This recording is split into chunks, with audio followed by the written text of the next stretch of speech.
उनके दास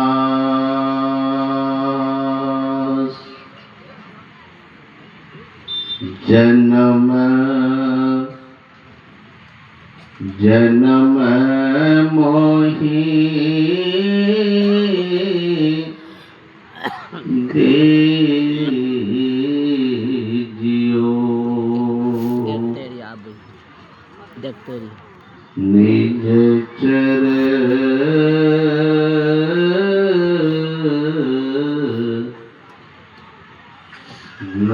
में वास।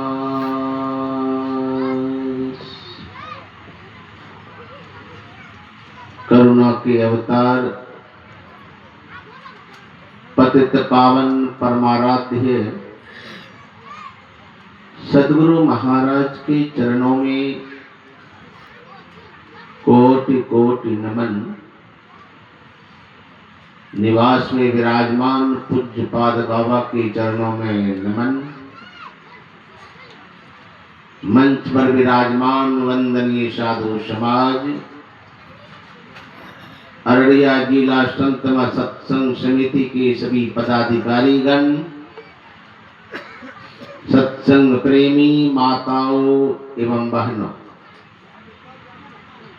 आप लोग बिल्कुल शांत हो जाइए, क्योंकि अंतिम सत्र का कार्यक्रम है। थोड़ी देर के बाद आरती के साथ संपन्न हो जाएगा, फिर घर में हल्ला करते रहिएगा। अभी हम लोग सुन रहे थे मां सबरी के संबंध में। मां सबरी जब छोटी थी तो बचपन से ही वो भजन गाती थी। भजन गुनगुनाते रहती थी। कभी पेड़ों से बात करती, कभी पत्तों से बात करती, अकेले कुछ न कुछ भजन गुनगुनाती रहती थी। माता पिता ने देखा कि इतनी कम उम्र में क्या गुनगुना रही है। अचानक विवाह की व्यवस्था करने लग गए और शादी कराने का विचार कर लिया। अब बारात पार्टी आने वाला है। सबरी मां को उनकी माता ने स्नान करा के श्रृंगार कर रही थी। तो सबरी मां ने पूछा कि मां, आज हमें सजा क्यों रही हो? बात क्या है? तो माता ने कहा, बेटी आज तुम्हारी शादी होने वाली है, बारात पार्टी आने वाले हैं, और ये देख रहे हो घर में जंगली पशु, तुम्हारे पिता ने सब जंगली पशु को लाए हैं और सबको काट करके सबका मांस तुम्हारे बारात में आने वाले बाराती को खिलाया जाएगा। और जैसे यह बात मां सबरी ने सुना, मां के गोद से झिझोक करके भाग गई और जाके घर का वह फाटक खोल दिया और सभी जंगली पशु को निकाल के भगा दिया कि जल्दी भागो, जल्दी भागो। और सभी जंगली पशु को जब खोल करके मां सबरी ने भगाया और सभी जंगली पशु भागते भागते भागते सबने आशीर्वाद दिया, जाओ सबरी, तुमने आज हम लोगों को आजाद किया है, एक दिन भगवान तुझे दुनिया से आजाद कर देंगे। देखिए कब भक्ति का रंग चढ़ा था। उस समय मां सबरी की अवस्था बहुत कम थी, उस समय से भक्ति कर रहे थे। यहाँ 60, 70, 80 साल हो जाएंगे फिर भी विचार करेंगे दीक्षा ले कि नहीं ले, कि अगला बार देखा जाएगा।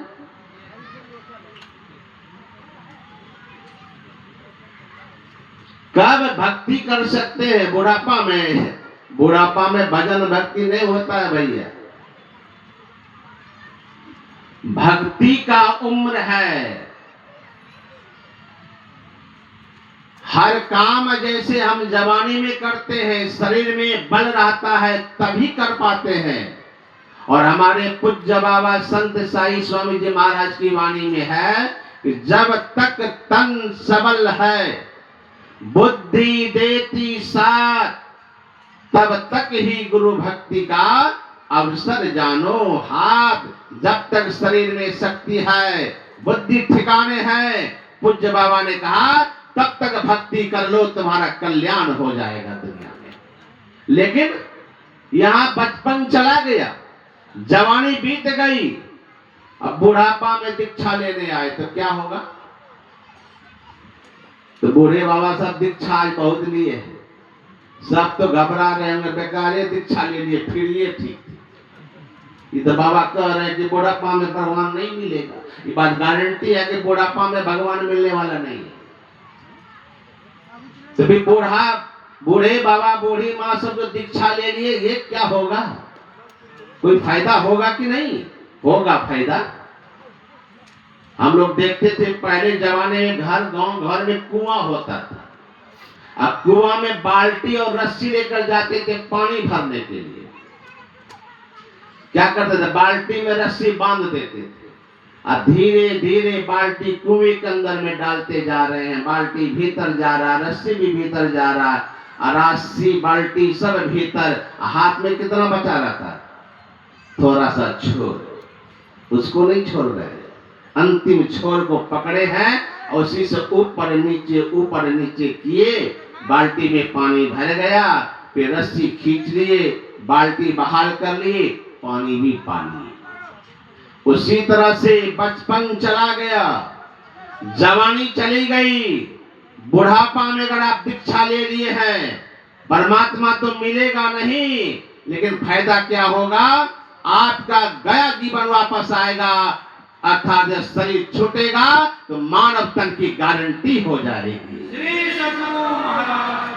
मानव तन मिलता रहेगा, क्योंकि कबीर साहब ने कहा कि भक्ति बीज बिन से नहीं, आय पड़े जो चोल, कंचन जो बिस्टा पड़े घटे न ताको। भक्ति का संस्कार आपको खींच करके मानव के तन में लाएगा। और थोड़ा भी अगर भक्ति जीवन में कर लेते हैं तो क्या होगा? हमारे गुरु महाराज एक बार भाव में आके कह रहे थे, देखो जी, हमारे गुरु बाबा देवी साहब मुरादाबाद में रहते थे और मैं बिहार का रहने वाला। कभी कभी अपने गुरुजी के पास जाता था तो थोड़ा सा चरण दबाने का मौका मिलता था, थोड़ा सा गुरु की सेवा में कर लेता था। और देखो परिणाम, आज हमको किसी चीज का अभाव नहीं है। इसलिए मैं भी तुम लोगों से कहता हूं, तुम लोग भी गुरु भक्ति करो, तुम लोगों को जीवन में किसी चीज का अभाव नहीं रहे। न खाने का अभाव, न पहनने का अभाव, न किसी भी चीज का अभाव नहीं रहेगा। भगवान कृष्ण ने भी वादा किया है कि प्राप्त पुण्य कृताम लोकानि सिद्ध्वा शाश्वती समाहा सूची नाम श्रीमतांगे है योग भ्रष्ट भी जायते। हे अर्जुन, जो थोड़ा भी भक्ति कर लेता है, भजन कर लेता है, वह प्रताप और पुण्य के प्रभाव से सबसे पहले स्वर्ग के सुख को भोगता है, वहां से लौटता है, श्रीमान और योगी कुल में जन्म लेता है। वह संस्कार तब तक पीछा करता है जब तक परमात्मा को प्राप्त नहीं कर लेता है। ये संस्कार भक्ति का। मां सबरी बचपन से भक्ति कर रही थी, और कहां जाके भक्ति की? काशी मथुरा वृंदावन सब धाम घूम रहे थे क्या? नहीं, अपने गुरुजी के आश्रम में सेवा करती थी, रहती थी, सेवा करती थी। और सेवा कैसे करती थी? पहले तो बाद में रहने लगी, पहले मां सबरी आती थी, सेवा करके चुपचाप रात में चली जाती थी। सवेरा होता था, क्या देखते थे? आश्रम में झाड़ू लगा हुआ है, जलावन का कट्टा रखा हुआ है, सेवा तो दिख रहा है लेकिन सेवक दिखाई नहीं पड़ता। ये है सेवा भाव। और आजकल सेवक तो बहुत, बिल्ला वाले बहुत, देखिए ना हमारे यहाँ कितना बिल्ला वाला है, यहाँ लोग आ जाता है किसी का पता? बैनर तो एकदम सबके गले में, एकदम पॉकेट में देखिएगा। एक भी कितनी बार बाबा को बोलना पड़ता है, हमारे बाबा को अगर बोलना पड़ गया तो आपकी सेवा क्या होगी? मंच से बोलना नहीं पड़ेगी, किसी को रोकिए। सेवक बहुत, लेकिन सेवा का पता नहीं। धन है मां सबरी, दिखाई नहीं पड़ता था मतंग ऋषि को कि कौन सेवा किया। सेवा दिखता था लेकिन सेवक दिखाई नहीं पड़ता था। ये है सेवा। बाद में मां सबरी को इजाजत मिला अपने गुरु के आश्रम में रहने का, और एक दिन गुरुजी संसार छोड़ के जा रहे थे, सब रो रहे थे। मां सबरी ने जाके पूछा, गुरुदेव क्या हुआ, सब रो क्यों रहे हैं? कहा बेटी मैं जा रहा हूं। जा रहे हैं तो कल लौटेंगे कब? कहा बेटी अब मैं उस यात्रा में जा रहा हूं जहां जाने के बाद फिर लौटना नहीं होता है उस यात्रा में।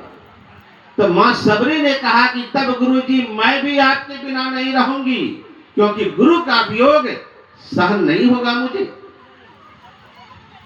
इसलिए मैं भी शरीर पर त्याग कर दूंगी। तो गुरुजी मतंग ने कहा बेटी तुम शरीर मत छोड़ो, तुम्हें भगवान के दर्शन होने वाले हैं। तो मां सबरी ने कहा कि हम कहां जाएं भगवान को खोजने के लिए? कहा बेटी तुमको भगवान को खोजने के लिए कहीं नहीं जाना है, जाओ मैं आशीर्वाद दे रहा हूं, अपने कुटिया में बैठ के तुम भजन करना, और मेरा आशीर्वाद है एक दिन भगवान तुझे खोजते खोजते तेरी कुटिया में आ जाए। श्री सद्गुरु महाराज आज खोजते खोजते भगवान आए हैं कुटिया में, और नवदा भक्ति का उपदेश किया है। और आप विस्तार से हमारे स्वामी प्रेमानंद जी महाराज के द्वारा सुन चुके हैं कि 9 प्रकार की भक्ति क्या है। 5वीं भक्ति तक सगुण भक्ति, 6ठी 7वीं भक्ति निर्गुण निराकार भक्ति, दृष्टि योग की क्रिया 6ठी भक्ति, यह भी निर्गुण निराकार की भक्ति पूर्ण नहीं है, शुद्ध सगुण साकार भक्ति है, लेकिन पूर्ण निर्गुण निराकार भक्ति शब्द योग की साधना। तो 5वीं भक्ति तक सगुण भक्ति, और 6ठी 7वीं भक्ति निर्गुण निराकार भक्ति हम लोग दीक्षा लिए हैं।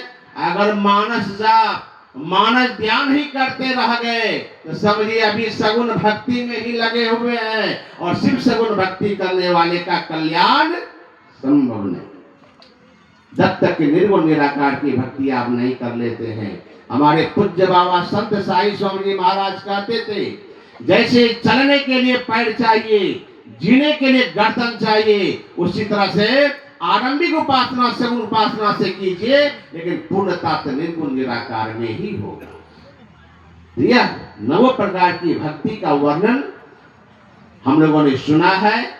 और जब भगवान राम 9 प्रकार का भक्ति का वर्णन किए हैं, और भगवान राम जब सब प्रकार की भक्ति का वर्णन कह के जब विदा होने लगे, तो मां सबरी ने कहा ठहरिए प्रभु, मैं सबरी हूं, हजारों वर्ष तक प्रतीक्षा की है मैंने आपकी। आप बहुतों के आश्रम में गए, बहुतों भक्तों के पास गए, सबने आपको विदा किया है, लेकिन यह सबरी आपको विदा करने वाली नहीं है। इसलिए प्रभु आप यहीं रहिए और मैं आपसे विदा लूंगी। और भगवान राम खड़े रहे, और मां सबरी पहुंची भी इतनी पारंगत भक्ति में थी कि भगवान राम का दर्शन किया और शरीर छोड़ करके परमात्मा के पद में जाके लीन हो गए। कहां लीन हो गए? जहां से लौटना होता है। वहां चले गए, उसी को भगवान कृष्ण ने कहा, यद गत्वा न निर्वर्तन्ते तद धाम परमं मम ममैवांशो जीवलोके जीभूता सनातनः। कहा जो उस धाम को प्राप्त कर लेता है लौट के संसार में फिर नहीं आता है। यही नवधा भक्ति कर्म कर्म से सजाया गया है। और गुरु महाराज ने टीका के क्रम में लिखने की कृपा की है कि जो नवधा भक्ति का प्रसंग है, जो कर्म है, कोई भक्त अगर चाहे इसको उलट पुलट कर ले और वह गति पाले जो मां सबरी को हुआ है, वह संभव नहीं। कर्म कर्म से आपको सीढ़ी पर कदम रखना पड़ेगा, तब परमात्मा के धाम में पहुंचेंगे। इसी के साथ समय के अनुसार बोलिए श्री सद्गुरु महाराज की जय। श्री सद्गुरु महाराज की जय। पूज्यपाद स्वामी भगवान जी महाराज 2-3 मिनट पहले ही अपने प्रवचन में बयान किया। श्री सद्गुरु महाराज की जय। Hello hello hello. अब आप लोगों ने समय का बहुत दाम दिया है। जो श्री सद्गुरु महाराज एकाग्रचित्त मन से जो विदाई गान के लिए जो बच्चे सब तैयार है वो मंच के पास पहुंचे, पांचों लड़की मंच के पास पहुंचे, स्वागत गान होगी। इसीलिए अब तुम लोगों से ये जल्द से जल्द मंच के पास पहुंचाओ। श्री सद्गुरु महाराज समय का दान दिया है आप लोगों ने और धन का भी दान दिया है। इसलिए कहते हैं कि दानी के प्रभु देते हैं जहां कहां से आन, दानी के प्रभु देते हैं जहां कहां से आन, सोमवन के प्रभु लेते हैं भर एक कलियां। इसीलिए दाता बनिए, सत्संग भजन कराइए, जिससे कि आध्यात्मिक उन्नति होगी। बोलिए प्रेम से श्री सद्गुरु महाराज की जय। अब हम लोग के बीच पूज्यपाद आचार्य स्वामी शंभु चेतन जी महाराज के मुखारबिंद से अमृतवाणी श्रवण करें। पूज्य श्री के आने तक श्री सद्गुरु महाराज की जय।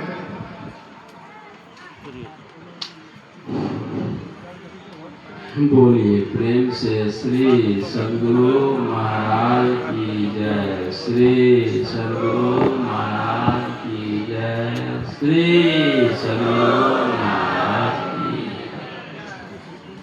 एकं नित्यं निराकारं निर्गुणं व्यापकं विभुं शाश्वतं परमानन्दं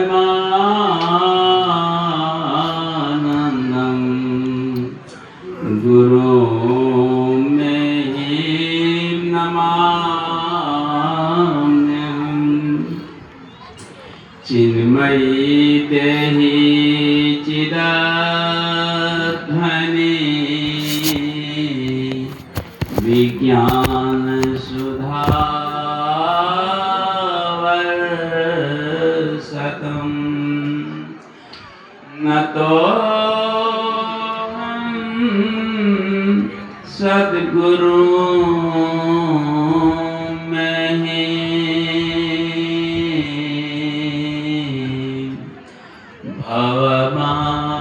भवबन्ध विमोचकम् बंदो गुरुपद कंज कृपा सिंधु नररूप हरि महामोहतम कुंज जासु वचन रविकर निकर भक्ति भक्त भगवंत गुरु चतुर नाम बपुए तिनके पद बंदन करे नासे बीरी अव्यक्त रूप में सर्वत्र विराजमान परमपिता परमेश्वर देवादिदेव महादेव पतित पावन भूत भावन अखिल निखिल विश्व ब्रह्मांड विनायक परमाराध्य श्री सद्गुरु महाराज जी के पावन युगल चरणों में कोटि सा नमन। उनके हृदय स्वरूप ब्रह्मलीन संत महर्षि साई स्वामी जी महाराज जी के पावन युगल चरणों में कोटि सा नमन। उनसे ही मनोनीत अपने निवास में इस यज्ञ के प्रमुख प्रोधा के रूप में प्रधानाचार्य जी के चरणों में कोटि सा नमन। मंच पर गुणातीत स्वरूप श्रद्धा की मूर्ति पूज्य महात्मा गणों के चरणों में नमन। यत्र तत्र से आए हुए धर्म गुणों को धारण करने वाले सज्जन वृंद, महानुभाव, श्रद्धा भक्ति को स्वीकार करने वाली माताओं एवं स्नेहवती बहनों तथा प्यारे सच्चे बच्चों, भक्ति के विषय में आप लोग पूर्व वक्ताओं से सुन रहे थे, अपना अपना विचार सब प्रस्तुत कर रहे थे। तत्पश्चात मेरे भी सामने में माइक आया है। भक्ति के विषय में बहुत से आचार्य हुए हैं, इतने आचार्य हुए हैं, भक्ति के विषय में बहुत से ग्रंथों को आचार्यों ने लिखा है और अर्वाचीन संतों ने भी भक्ति के विषय में बहुत से पद रचनाएं की है। और सार रूप में यदि भक्ति को देखें तो एक द्वैत भक्ति होती है और दूसरी होती है अद्वैत भक्ति। नामदेव जी का नाम आप लोग सुने होंगे। नामदेव जी महाराज ने मराठी में भक्ति का गान किया है और वे कहते हैं कि प्रभु मैं पूजा आपकी कैसे करूं? यदि फूल से करूं तो फूल को भंवरा ने सुबह ही अपने मोछों में पराग को लिया है और अपने पांव से फूलों के भी पराग को उन्होंने रौंद दिया है। इसलिए फूल से भी आपकी अर्चना मैं नहीं कर सकता। यदि मैं गाय के दूध से पेड़ा बनाकर आपकी पूजा करूं तो गाय के दूध को बछड़ा ने सबसे पहले ही जूठा कर डाला। इसलिए ये भी अशुद्ध ही मेरे विचार से है। यदि गंगा जल से आपकी अर्चना करूं, वंदना करूं, पूजा करूं तो गंगा जल को भी मीन ने बिगाड़ दिया है। मछलियों ने, मेढकों ने, कछुओं ने, बहुत से जीव जंतुओं ने गंगा जल को भी अशुद्ध कर दिया है। इसलिए प्रभु मैं आपकी भक्ति कैसे करूं? तब नामदेव ने अंतिम में कहा, प्रभु मेरे विचार से तो मैं ही अपने आप को आपके चरणों में अर्पित करता हूँ, क्योंकि मेरे जैसा पवित्र अब कुछ नहीं। मेरे का मतलब होता आत्मा। आत्मा को अर्पण करना, अपने आप को समर्पित करना ही यही सर्वोपरि भक्ति है। श्रवणम कीर्तनम विष्णु स्मरणम पाद सेवनम अर्चनम वंदनम दास्यम साख्यम आत्मनिवेदनम। ये नामदेव जी महाराज, नरसिंह मेहता, तुकाराम जी महाराज, एकनाथ जी महाराज, तुलसीदास जी महाराज, मीरा सहजोबाई, या सदगुरु महर्षि मेही जी महाराज या पूज्य श्री साही स्वामी जी महाराज ने, इन लोगों ने जो भक्ति की, ये फूलों से नहीं, पेड़ों से नहीं, न तो गंगा जलों से भक्ति की, अपने आप को स्वयं को अर्पण करके भक्ति की है। यही संत मत की अद्वैत भक्ति है। इसी अद्वैत भक्ति का नाम श्री शंकराचार्य जी कहते हैं स्वस्वरूपानुसंधानम भक्तिरित्येव गरीयसी स्वात्मानम अभी अनुसंधानम भक्तिरित्येविधीयते। कहते हैं कि अपने स्वस्वरूप का बार बार अनुसंधान करना, अन्वेषण करना, खोज करना, चिंतन करना, अपने आप को समाहित कर देना, यही है अद्वैत भक्ति। इसी अद्वैत भक्ति में जीव को शांति मिलती है, अमृत तत्व की प्राप्ति होती है और इसी में सारा भ्रम और संशय भी दूर होता है। बाकी और सब भक्ति में संशय रहता है, भ्रम रहता है, लेकिन इस अद्वैत भक्ति में किसी प्रकार की संशय विचिकित्सा की बात नहीं होती है।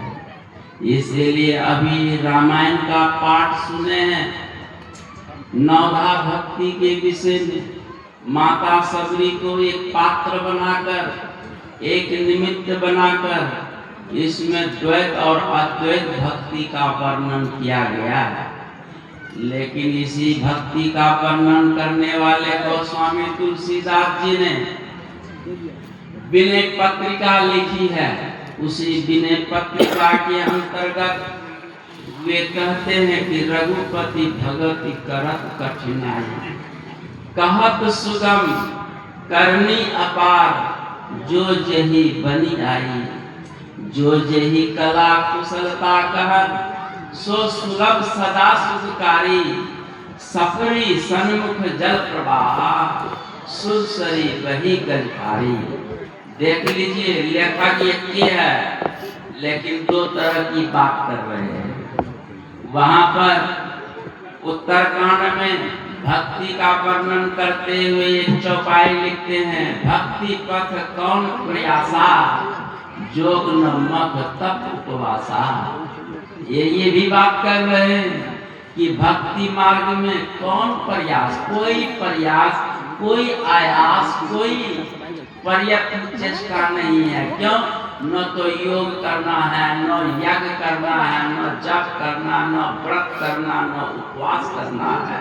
ये तीन तरह की बात लेखक के लेखनी में पता चल रहे हैं। लेखनी में तीन तरह की बात है। कौन बात मानी जाए बताओ? आप श्रोता सब हैं, पुराने श्रोता हैं, हम तो पहली बार आपके समक्ष उपस्थित हैं। बताओ, ये तीन लेखक के तीन तरह की बातें लेखनी में मिलती है। तो यहाँ पर समुचित यदि संत मत के अनुसार विचार किया जाए तो रघुपति भगति करत कठिनाई, ये हमको अच्छी लगती है, जस्ती है ये बात। बाकी और सब बातें प्रशंसात्मक है। मैं पूज्य महर्षि संत साई स्वामी जी महाराज से मनियापुर में एक बार मुझे पूछने का मौका मिला कि भक्ति क्या है, ये सब जो बातें, क्योंकि मैं बराबर प्रश्न करता था उनके पास जाकर, कभी कभी सुनसान समय में जब मौका लगता तो कुछ पूछ लेता था। कहा कि देखिए, शास्त्र में सब बात लिखी हुई सच नहीं है, प्रशंसात्मक बातें हैं बहुत सी, लेकिन सच बात तो कोई बिरला ही संत सद्गुरु जानते हैं, सब कोई नहीं जानते हैं। देखो, हम लोग उस समय में शास्त्र अध्ययन में हम रत थे और हमको किसी पंडित ने बनारस के नहीं समझा पाया, लेकिन बाबा ने सार रूप में एक के शब्द में मेरा भ्रम को दूर कर दिया कि शास्त्र में सब बातें सच नहीं है। कोई सच है तो वो गुरु लोग जानते हैं, तत्व पारदर्शी लोग जानते हैं, इसीलिए गुरु के पास जाना पड़ता है, झक मार के गुरु की शरण ग्रहण करना पड़ता, तब आपको रास्ता उचित मिलेगा। नहीं तो प्रशंसात्मक बातें बहुत है, कोई बात को कोई वचन को पकड़े क्या भटकते रहेंगे। सारा संसार में लोग भटक रहे हैं ना, सब मनोरंजन में लगे हुए हैं। नहा करके आए और एक मुट्ठा अगरबत्ती जला लिए, घर के दीवार में बहुत से देवी देवता गुरु के फोटो भी टांगे रखते हैं, उसमें हीरो हीरोइन के भी फोटो हैं, और अगरबत्ती से आंख बंद है, अम्मू कुछ बोल रहा है, मुनु मुनु मुनु मुनु कर रहा है, ठीक है। ये हाथ घुमा रहा, चारों तरफ घूम रहा, मुनु मुनु मुनु मुनु। ये मुनु मुनु क्या है? यही है प्रशंसात्मक भक्ति। इसमें तुम्हारा जीवन खप जाएगा, कुछ नहीं मिलेगा। इसलिए संतों के शरण में जाओगे तब ये मुनु मुनु भक्ति से ऊपर उठोगे तो कुछ मिल जाएगा, नहीं तो ये मुनु मुनु भक्ति में सब तुम्हारा काम खत्म हो जाएगा। ये दुर्लभ मानव शरीर भी नहीं मिल पाएगा, समझ गए। तो जो यही कला, जैसे गुरु महाराज का यहाँ तस्वीर रखा हुआ है, आपको मैं 5000 रुपया दूंगा और अभी आधे घंटा 1 घंटा में तस्वीर आप बना देंगे, संभव है? नहीं। लेकिन कोई चित्रकार है, चित्रकला जानता है, 1 घंटा नहीं 2 मिनट के अंदर में गुरु महाराज के चित्र को बना देंगे। तो क्या करें तुलसीदास जी, जो कला कुशलता कहाँ सो सुलभ सदा सुखकारी। जो कला कठिन है लेकिन अभ्यास करने पर वो सुलभ हो जाती है। चित्र बनाना बहुत कठिन है, लेकिन यदि चित्रकारिता का काम आप जानते हैं तो आपके लिए कोई कठिन नहीं, सहज है। वैसे ये संत मत की भक्ति है, ध्यान लगाना बहुत कठिन है, जप करना बहुत कठिन है, शून्य में अपने आप को स्थिर करना भी बहुत कठिन है, लेकिन आप अभ्यास तो करते करते जो कठिन है वही सुलभ आपके लिए हो जाएगा। देख लीजिए, यह है भक्ति का नमूना। और इसी तरह से आप करेंगे, जो काम आज कठिन है कल वो सहज सरल हो जाए। कन्नड़ भाषा, मलयालम, तेलुगु भाषा यदि आपको बोलने के लिए कहा जाए कितनी कठिनाई है, लेकिन वही भाषा का आप अभ्यास कर लें, जो कठिन है वही सरल हो जाती है। उसी तरह से ये रघुपति की भक्ति बहुत कठिन है, लेकिन आप करेंगे तो आपके लिए सहज सुलभ सुकर हो जाएगा। यह और उदाहरण देते हैं कि सफरी सन्मुख जल प्रवाह सुरसरी बही गजधारी। ये रघुपति भक्ति के ये उदाहरण है। सफरी कहते हैं छोटी छोटी मछलियों को, और भाठा से सिरा चढ़ी रही, माने हिमालय से गंगा की धारा कल कल करती हुई समुद्र की ओर बहती है। छोटी छोटी मछलियां उस तीव्र धारा को पकड़कर भाठा से सिरा हिमालय की चोटी पर चढ़ जाती है, परंतु हाथी उस धारा में बह जाता है। कहने का तात्पर्य क्या है? जब आप भक्ति करने के लिए बैठते, सब काम समेटकर, आसन लगाकर, आंख बंद करते हैं, ये आंतरिक भक्ति, ये संत मत की असली भक्ति है। जब आंख बंद करके बैठते हैं तो कभी कभी आप सूरत को, पिंड से नीचे को, आंख से नीचे को भाठा बोलते हैं, और आंख से ऊपर को सिरा बोलते हैं, जिसको ब्रह्मांड बोलते हैं।